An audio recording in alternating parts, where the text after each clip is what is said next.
Gaur etorri gara hemen Europa Jauregira eta batez ere ikustera teknologia berriak euskaraz erabili ahal ditugula eta haien garapena eta etorkizunean nora erabili ahalko ditugun ikustera.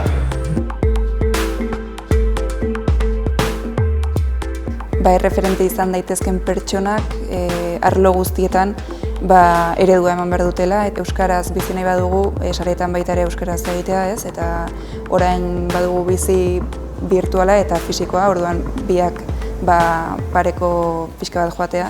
Nahiz eta agian igual inertziaz beraiek erdera erabili gehiago edo, ikusten dutenean norbait euskaraz egiten saretan baita ere agian zeuze piztu egingo zaie, eta agian lotxa gutxiago ez, baita adin hauetan kompleju dixente daude, eta uste dut beharrezko dara bai.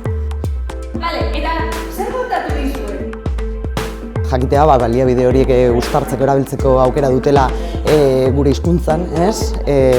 Hori ere ezinbesteko iruditzen zen, bai? Orduan hizkuntza alde bietatik, bai? Hizkuntza digitala eta gero hizkuntza lorretik ere ezinbestekoa.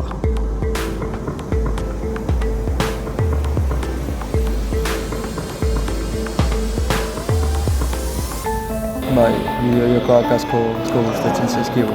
Ia egunero jokatzen dut nik. Euskaraz dago letreroak, pertsonaiak, mapak, dena izena duta dago euskaraz.